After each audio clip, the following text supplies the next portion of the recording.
تنزيل من رب العالمين.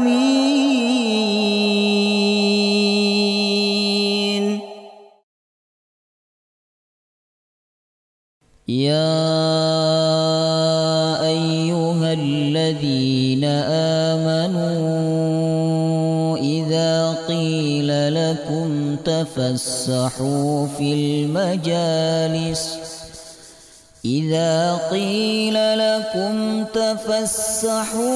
المجالس فافسحوا يفسح الله لكم، وإذا قيل انشزوا فانشزوا يرفع الله الذين آمنوا منكم والذين أوتوا العلم درجات، والله بما تعملون خبير.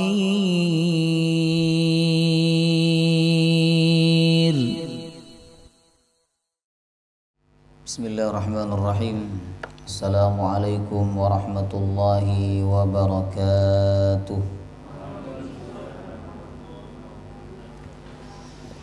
الحمد لله رب العالمين، نحمده ونستعينه ونستغفره، ونعوذ بالله من شرور أنفسنا ومن سيئات أعمالنا، من يهده الله فلا مضل له ومن يضلل فلا هادي له. أشهد أن لا إله إلا الله وحده لا شريك له، وأشهد أن محمدا عبده ورسوله لا نبي ولا رسول بعده. اللهم صل وسلم على سيدنا ونبينا محمد وعلى آله وصحبه أجمعين. اللهم إنا نسألك علما نافعا ورزقا طيبا وعملا متقبلا. اللهم اجعلنا وأولادنا وذرياتنا من أهل القرآن، آمين ya rabbal alamin. Alhamdulillah, Allah mempertemukan dan mengumpulkan kita kembali di dalam forum yang sangat mulia, perkumpulan yang sangat agung, yaitu majelis ilmu.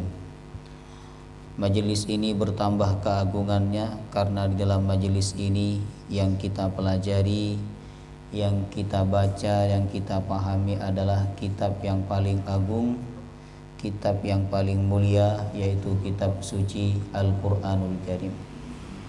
Sekarang kita masuk ayat 228.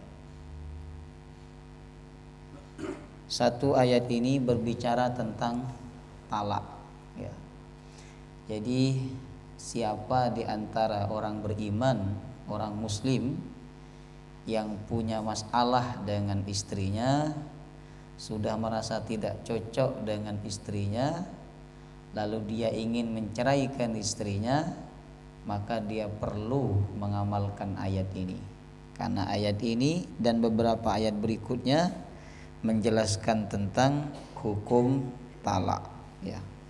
Kita baca dulu ayat 228. A'udzu billahi minasy syaithanir rajim.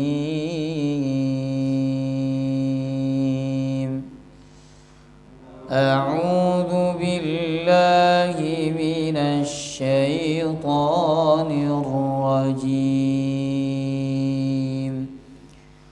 Wal mutallaqatu yatarabbasna bi anfusihinna thalathata quru' wal mutallaqatu yatarabbasna bi anfusihinna thalathata quru'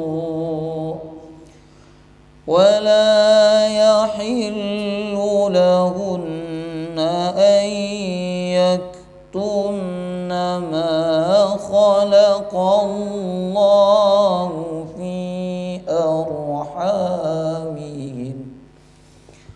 ولا يحل لهن أن يكتمن ما خلق الله في أرحامهن ما خلق الله في أرحامهن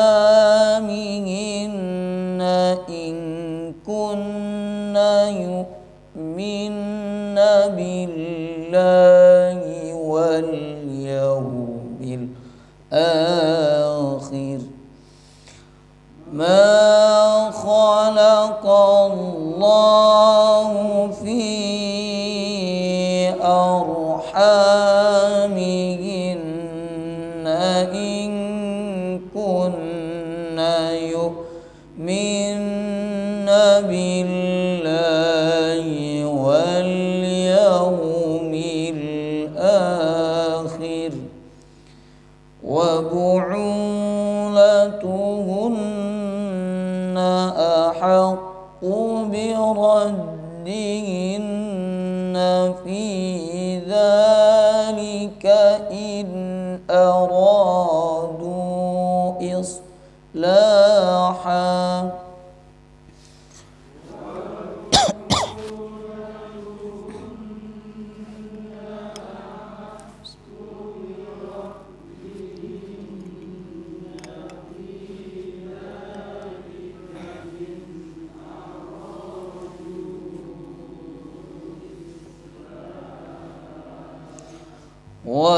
ولهن مثل الذي عليهن بالمعروف ولهن مثل الذي عليهن بالمعروف وللرجال عليهن درجة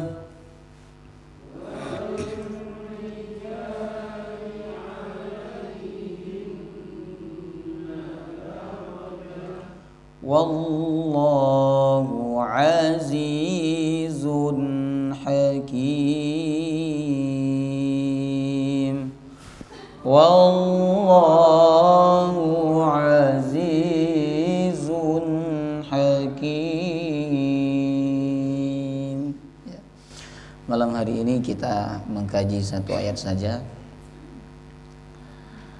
Pada bagian sebelumnya 226 sampai 227 ini berbicara tentang sumpah ilah.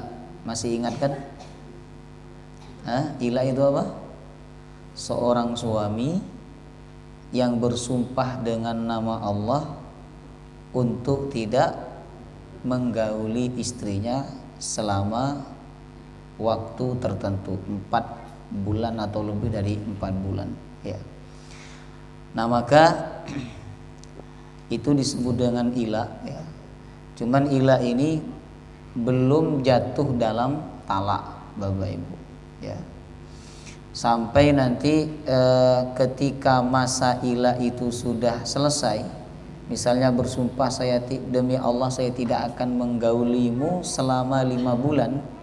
Nah selama 5 bulan itu dia betul tidak menggauli ya, sampai lewat 5 bulan ternyata dia tetap tidak menggauli istrinya, maka istri punya 2 hak untuk menuntut kepada suaminya. Pertama, dia punya hak untuk meminta suaminya menggaulinya. Kalau suaminya tidak mau, maka si istri itu punya hak untuk meminta kepada suaminya agar diceraikan. Jemaah rahimakumullah ya. Bila suami itu memilih untuk menceraikan istrinya, maka Allah telah membuat hukum tersendiri dalam perceraian. sebagaimana ayat berikut ini ya, di ayat 228. Nah, itulah hubungan ayat ini dengan ayat sebelumnya. Allah Subhanahu wa taala berfirman, wal mutallaqatu yatarabbasna bi anfusihinna thalathata quru, dan wanita-wanita yang ditalak. Mutallaqat ini isim maf'ul, ada isim masdar, ada isim fa'il, ada isim zaman, ada isim makan, ada isim maf'ul, Bapak Ibu. Nah, isim maf'ul itu berarti objek ya. Wal mutallaqatu, dan wanita-wanita yang ditalak, bukan wanita-wanita yang mentalak. Kalau panjenengan membaca wal mutalliqatu, dan wanita-wanita yang mentalak. Kalau dibaca wal mutallaqatu, dan wanita-wanita yang ditalak.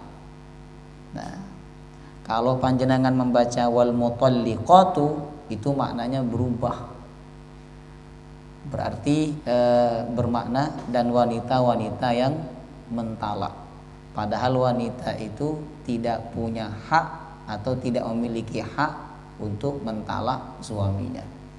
Jadi talak itu berdasarkan kalimat di ayat ini, talak itu hak milik siapa? Suami kepada istrinya. Istri tidak punya hak untuk mentalak suami. Jadi kalimat talak itu baru sah dan jatuh sebagai talak bila diucapkan oleh seorang suami kepada istrinya. Adapun kalimat talak yang diucapkan oleh istri kepada suami, ini tidak jatuh talak dan tidak sah talaknya ya, karena sekali lagi talak itu hak seorang suami. Kenapa istri itu tidak memiliki hak talak? Apa hikmahnya? Kenapa seorang wanita itu tidak memiliki hak talak? Apa hikmahnya? Menurut panjenengan apa hikmahnya? Kenapa? Karena minta gampang cerai. Betul ibu-ibu? Jenengan minta gampang minta cerai? Oh, ketawa, berarti betul. Yang pertama, hikmahnya karena seorang istri itu adalah makmum, sedangkan seorang suami merupakan seorang imam. Imam, pemimpinlah yang memutuskan, bukan makmum yang memutuskan. Pemimpin yang mengatur, bukan makmum yang mengatur. Itu yang pertama. Yang kedua, tanggung jawab suami itu lebih besar dibandingkan seorang istri. Ya, tanggung jawab seorang suami itu lebih besar dibandingkan seorang istri. Makanya hak talak itu dimiliki oleh seorang suami. Apa tanggung jawab suami? Itu dari awal-awal menikah itu dia udah tanggung jawabnya besar tuh. Ngasih apa? Mahar. Ya, ngasih mahar. Itu kalau di Arab nggak ada mahar sedikit 100.000, 200.000. Mahar sedikit itu kan di Jawa, Bapak Ibu. Paling gampang itu nikah sama orang Jawa. Mahar 100.000 sah. Ya. Kalau di Arab nggak ada mahar 100.000, jemaah rahimakumullah. Ya. Jadi mahar, apalagi kalau maharnya banyak, misalnya 500 juta atau 1 miliar, ya. Ada di satu daerah itu, Bapak Ibu, semakin tinggi gelar yang perempuan, misalnya S2, maka semakin mahal maharnya. Kalau S1 30 juta, S2 bisa 60 juta. Jemaah rahimakumullah. Makanya di daerah tertentu itu banyak perempuan-perempuan yang sampai usia 30, 40 belum punya suami. Karena banyak yang mundur sebab harganya mahal. Jemaah rahimakumullah. Itu tanggung jawab yang pertama ya. Kemudian belum lagi kalau nikah bawa oleh-oleh itu untuk pasangan, untuk si perempuannya, ya kan. Kemudian menafkahi, membelikannya rumah, kemudian membelikannya pakaian, memberikan kebutuhannya sehari-hari. Kalau punya anak, suaminya lah yang wajib untuk menafkahi anak tersebut ya. Sehingga hak talak itu dimiliki oleh seorang suami, bukan seorang istri. Kalau seorang istri dikasih hak talak, jemaah rahimakumullah, maka banyak wanita yang zalim kepada suaminya. suaminya udah ngasih mahar 1 M gitu kan, dapat 3 hari, aduh saya nggak suka sama kamu, saya talak aja kamu. Akhirnya dia nikah sama laki-laki lain gitu. Kemudian yang ketiga, jemaah rahimakumullah, hikmahnya kenapa talak itu hak yang dimiliki oleh seorang laki-laki, bukan seorang perempuan. Karena secara psikologi, Bapak Ibu, secara psikologi, emosinya seorang wanita itu cenderung tidak lebih stabil dibandingkan seorang laki-laki. Sebab wanita itu kan mengalami kondisi-kondisi tertentu yang membuat psikologinya dia atau emosinya dia naik sehingga mudah mengucapkan atau mudah marah, jemaah rahimakumullah. Misalnya ketika dia sedang hamil, ya toh. Kemudian apalagi setelah melahirkan, menyusui, sedang haid, belum lagi repot ngurusi rumah tangga dan sebagainya, baru dibersihkan, kotor lagi oleh anaknya. Ini kan bisa membuat emosi seorang wanita itu naik. Nah, sehingga ketika hak talak itu diberikan juga kepada seorang wanita, bisa jadi seorang suami ditalak oleh istrinya sehari semalam bisa 10 kali, ya kan? Pagi ditalak, nanti duha ditalak lagi, siang ditalak lagi, sampai hakimnya kewalahan karena banyak yang mentalak suaminya. Jemaah rahimakumullah. Itulah hikmah kenapa mutallaqat itu ada pada seorang wanita, yang ditalak itu seorang wanita, bukanlah seorang laki-laki. Tetapi meskipun demikian ya, bila seorang suami itu zalim kepada istrinya, tidak memberikan hak-hak istrinya, maka seorang istri punya hak. Walaupun dia tidak punya hak untuk mentalak, tapi dia punya hak yang lain, yaitu hak apa? Khulu. Khulu artinya apa? Gugat cerai, ya, dan mengganti suami dengan tebusan. Jadi maharnya diganti oleh seorang istri.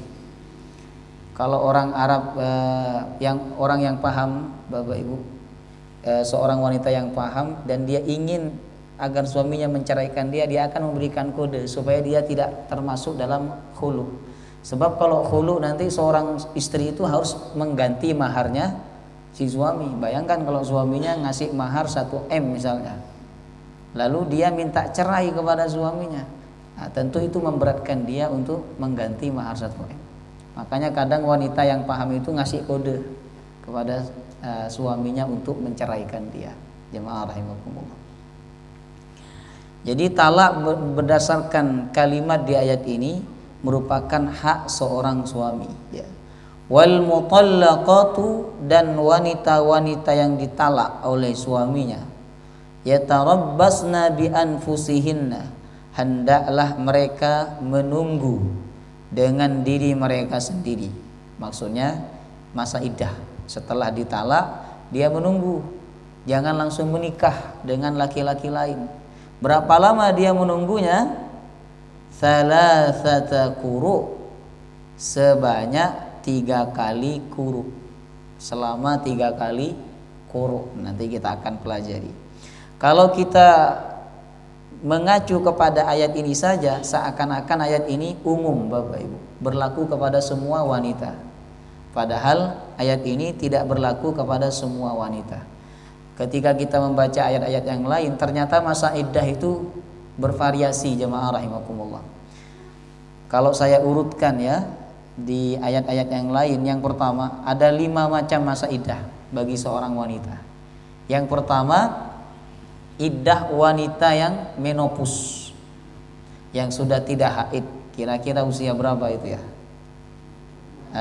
50-60 lah. Nah, itu iddahnya salasata ashhur, 3 bulan. Ini dalilnya ada di At-Thalaq ayat 4. Ya, jadi untuk wanita yang menopause ketika dicerai oleh suaminya, ayat ini tidak berlaku bagi dia.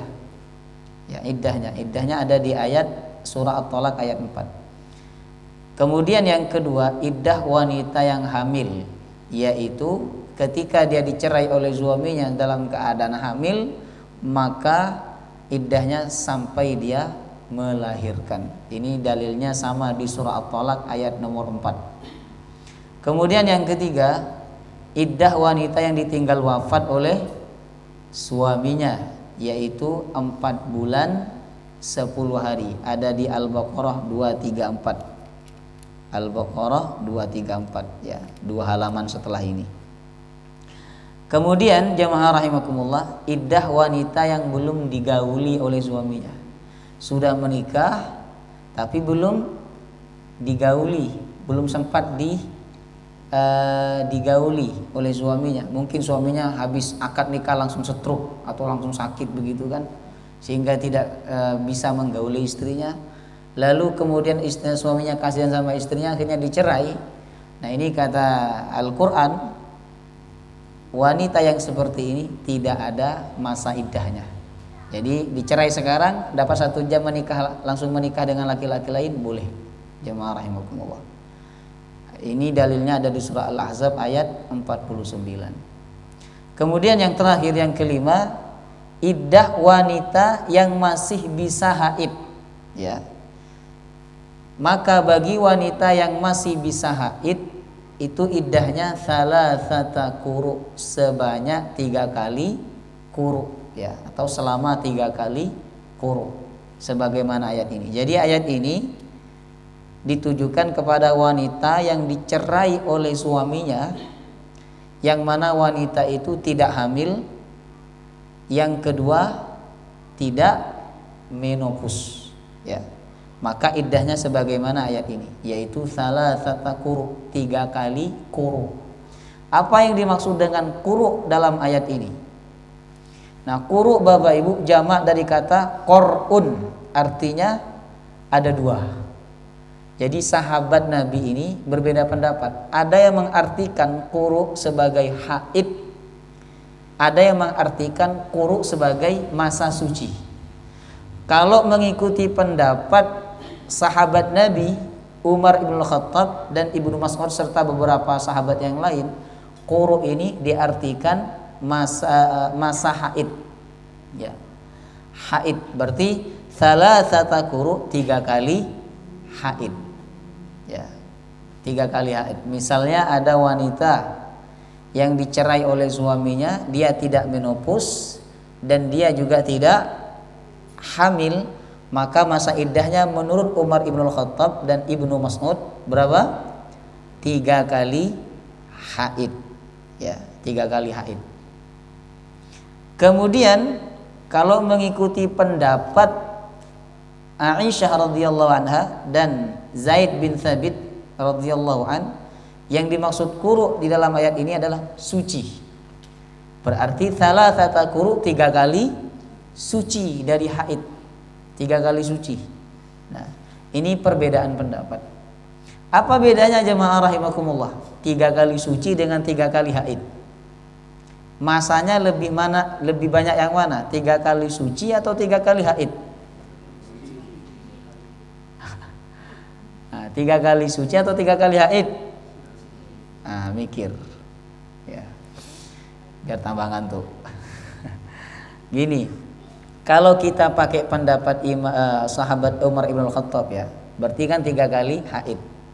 Misalnya si suami itu menceraikan istrinya, tak lama setelah diceraikan, 10 hari setelah diceraikan, kan menceraikan istri ini tidak boleh dalam keadaan haid, Bapak Ibu. Jadi seorang suami menceraikan istri tidak boleh dalam keadaan haid. Kalau menceraikan istri dalam keadaan haid itu hukumnya haram. Jemaah rahimakumullah, ya. Jadi misalnya setelah diceraikan dapat 10 hari istrinya haid. Nah, ini dihitung haid yang pertama. Kemudian setelah itu suci, bulan depan haid lagi. Berarti dihitung yang kedua. Bulan yang ketiga haid lagi. Nah, sampai selesai masa haid yang ketiga berarti baru selesai masa iddahnya. Paham? Nah, kalau pendapat Aisyah radhiyallahu anha, Bapak Ibu, yang dihitung itu masa sucinya. Nah, misalnya 10 hari sebelum dia haid, sebelum wanita itu haid, ternyata dicerai oleh suaminya. Berarti masa suci yang pertama 10 hari sebelum dia haid setelah dia dicerai itu sudah dianggap hitungan. Ya. Kemudian setelah masa suci itu dapat 10 hari dia haid, kemudian dia suci lagi, dia haid, kemudian dia suci lagi, jemaah rahimakumullah. Maka masuk haid yang ketiga itu sudah dianggap selesai masa iddahnya. Paham betul? Nah, jadi kalau kita ngikuti pendapat Aisyah radhiyallahu anha, ya, kalau kita ngikuti pendapat beliau, masa iddahnya kurang lebih 2 bulan setengah atau kurang 2 bulan lebih sedikit. Karena masa suci ketika dia ditalak itu sudah masuk hitungan. Jemaah rahimakumullah. Enggak nunggu haid, suci, haid, suci, haid, suci, haid dihitung, enggak. Masa suci yang pertama itu sudah masuk dalam kategori hitungan. Nah, sehingga ini tidak bisa dijadikan patokan dengan waktu Bapak Ibu. Ya, nggak bisa kecuali menurut KHI ya. Kalau menurut KHI itu kompilasi hukum Islam di Indonesia ini, wanita yang ditalak oleh suaminya baik dia menopause maupun tidak, selama dia tidak dalam keadaan hamil itu masa iddahnya selama 3 bulan.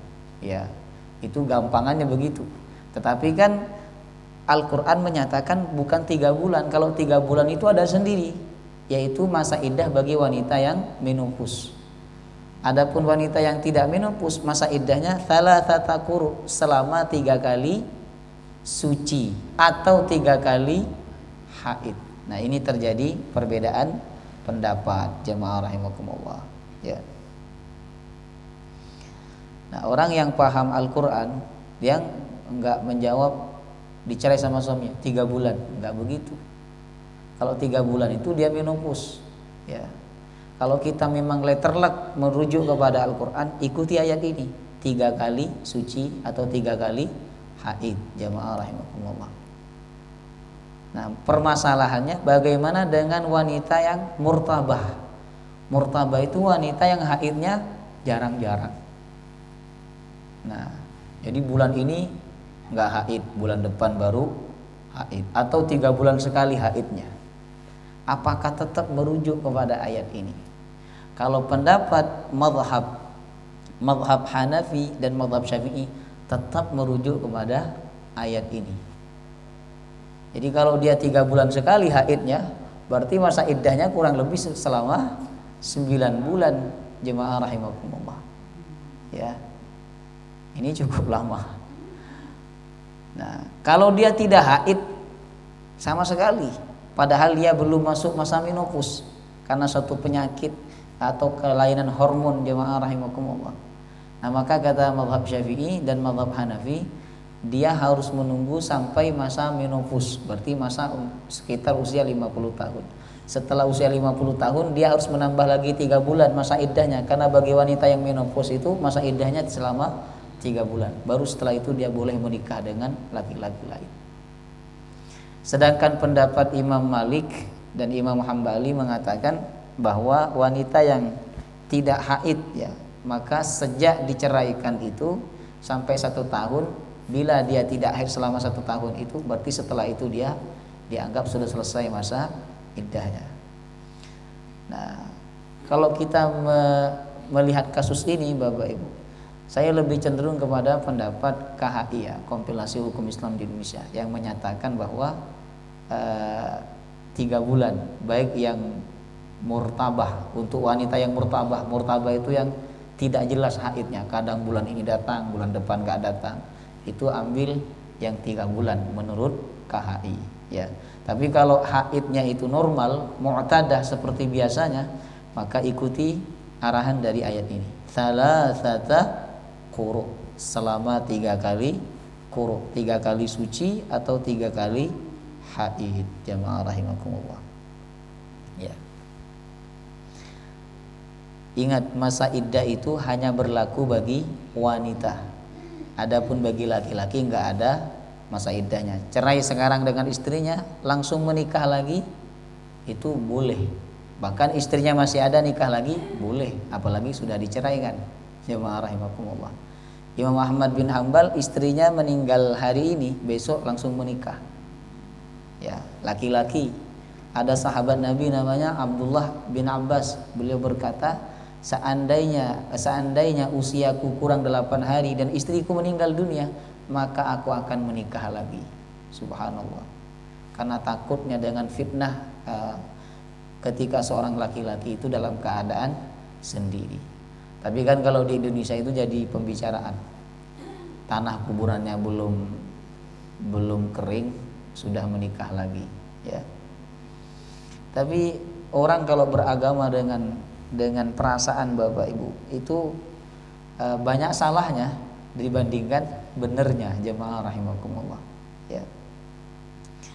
Jadi bagi seorang laki-laki tidak ada masa iddah, baik ketika dia menceraikan istrinya atau ketika dia ditinggal wafat oleh istrinya, nggak ada masa iddah. Masa iddah itu hanya bagi seorang wanita. Apa hikmahnya? Kenapa wanita itu harus ada masa iddah setelah diceraikan oleh suaminya? Yang pertama, yang sebagaimana pendapat yang umum, ya, yaitu supaya kelihatan dan ketahuan rahimnya bersih dari janin yang ditinggalkan oleh mantan suaminya.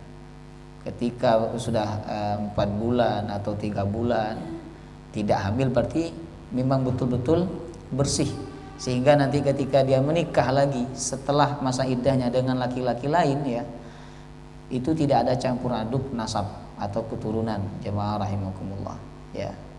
Sekarang ini semakin modern kan, ada alat untuk mendeteksi. Ada namanya USG, Bapak Ibu. Jadi akurasinya itu 99,9%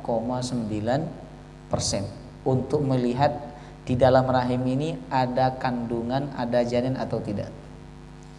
Nah, pertanyaannya, jika di USG itu ternyata tidak ada janinnya, tidak ada kandungannya, tidak ada benih-benih kehamilan di situ, ya, apakah wanita itu sudah boleh menikah dengan laki-laki lain? Tentu dalam Islam tetap tidak boleh. Jadi USG itu tidak bisa mempengaruhi masa iddah, walaupun USG-nya 100% mengatakan tidak hamil. Karena ada kaidah begini, al-ibratu bi'umumil lafzi la bi khususis sabab. Dalil itu mengikuti keumuman lafaznya, bukan mengikuti sebabnya. Jadi masa iddah itu sebabnya apa? Alasannya apa? Untuk mengetahui apakah wanita yang ditinggal atau yang dicerai oleh suaminya itu dalam keadaan hamil ataukah tidak, ya. Nah, itu kan sebabnya. Tetapi keumuman lafaznya, wanita yang dicerai oleh suaminya dia harus menjalankan masa iddah. Yang diikuti adalah keumuman lafaznya, bukan sebabnya, jemaah rahimakumullah. Itu kaidah usul fikih.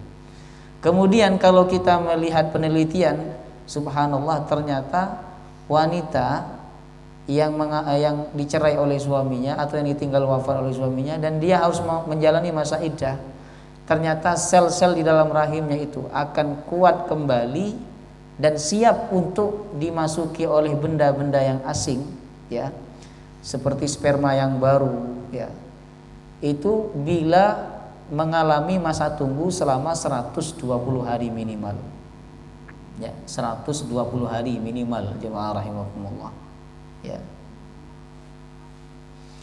Nah, sehingga jika sebelum 120 hari wanita itu sudah memasukkan benda-benda asing ke dalam rahimnya, misalnya sperma yang baru ke dalam rahimnya, ini resiko kena tumor rahimnya atau resiko juga kena kanker. Makanya wanita yang suka gonta-ganti pasangan, ya, suka gonta-ganti pasangan itu rentan terkena kanker rahim atau tumor rahim, jemaah rahimakumullah, ya. Itu hikmah yang diungkap oleh penelitian kenapa wanita setelah dicerai atau setelah ditinggal wafat oleh suaminya dia harus menjalani masa iddah selama beberapa waktu yang telah ditentukan oleh syariat.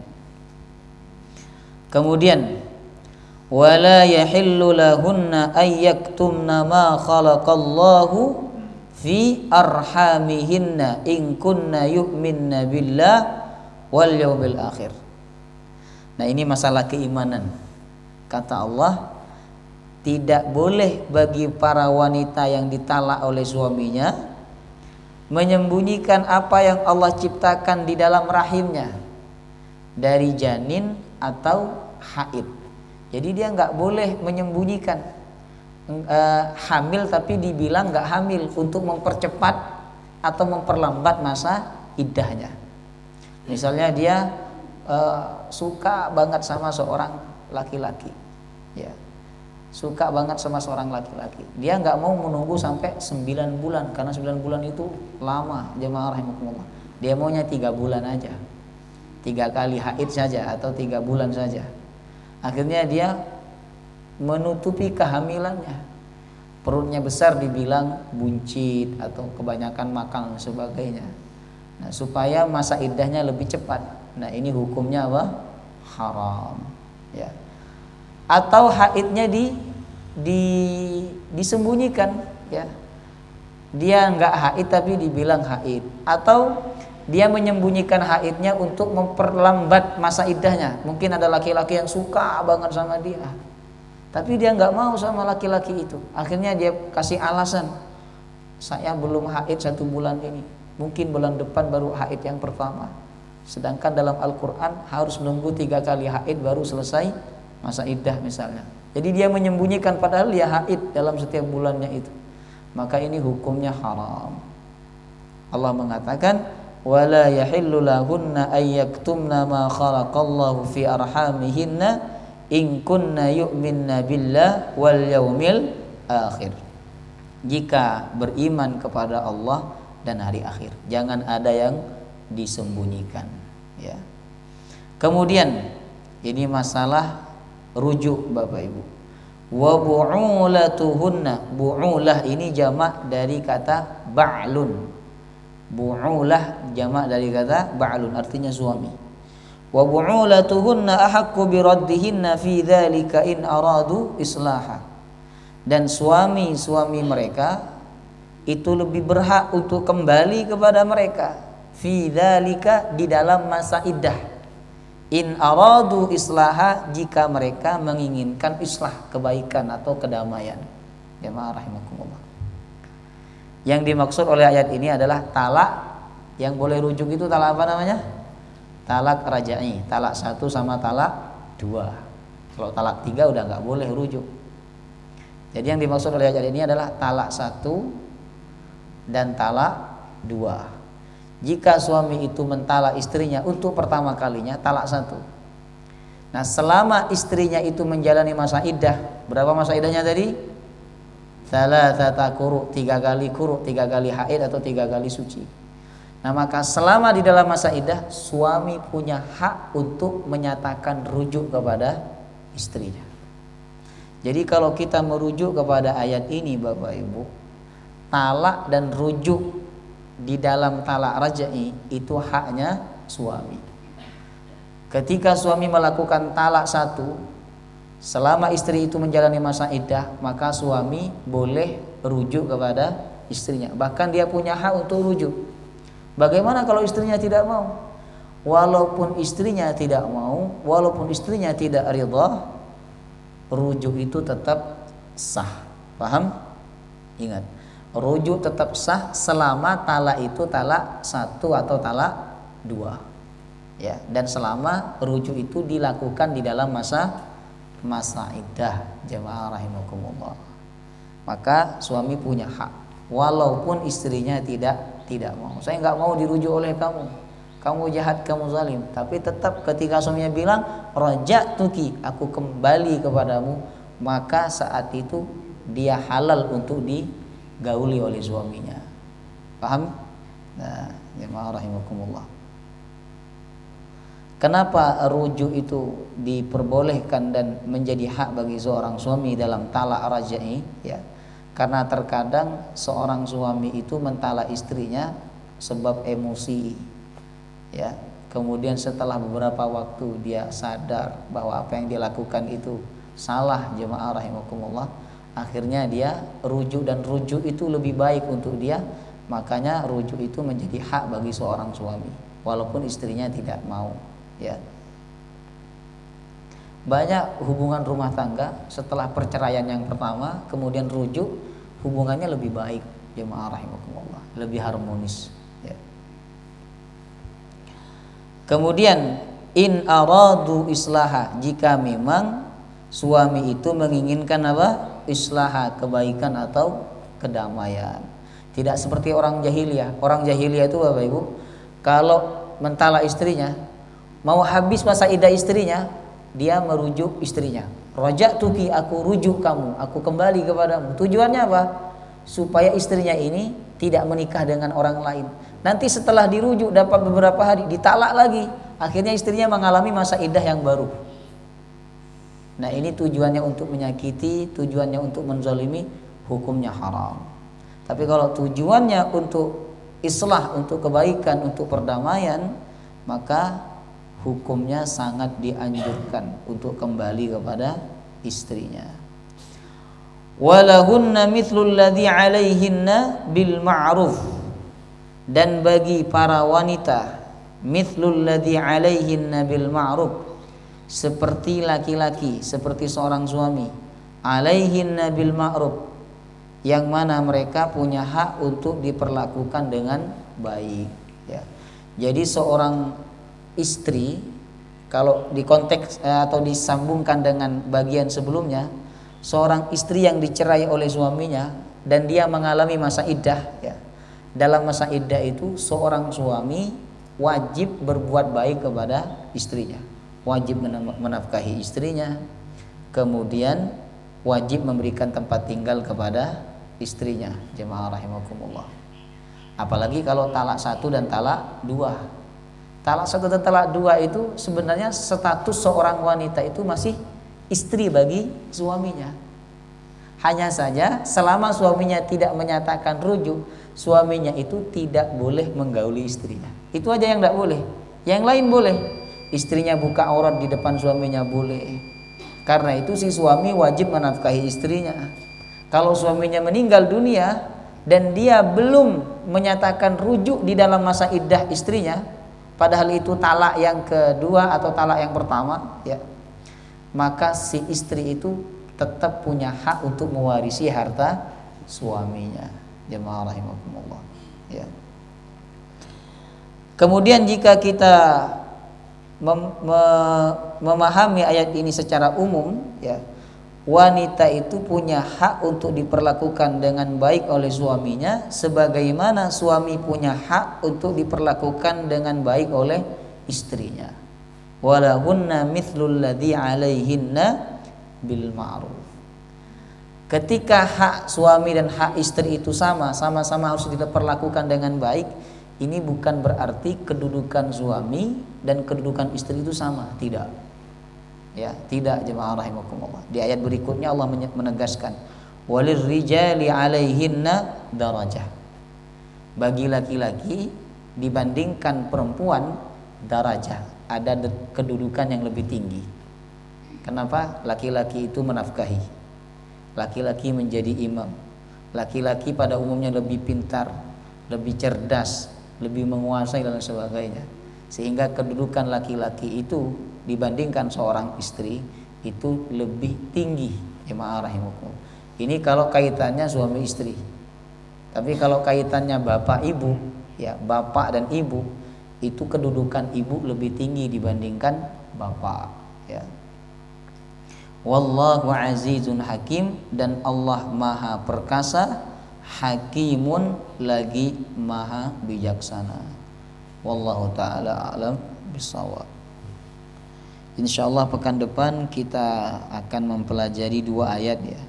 2 ayat ini berbicara tentang talak raj'i, talak 1 dan talak 2. Di ayat 230-nya berbicara tentang talak ba'in, talak 3, di mana seorang wanita tidak boleh lagi kembali kepada suaminya, atau seorang suami tidak boleh lagi kembali kepada istrinya kecuali mantan istrinya itu sudah pernah menikah dengan laki-laki lain. Wallahu taala a'lam bishawab. Kita cukupkan sampai di sini, semoga bermanfaat dan semoga apa yang kita pelajari menambah iman dan ilmu kita, dalam mengamalkan agama ini. Amin ya rabbal alamin. Subhanakallahumma wa bihamdika asyhadu an la ilaha illa anta astaghfiruka wa atubu ilaik. Wassalamu alaikum warahmatullahi wabarakatuh.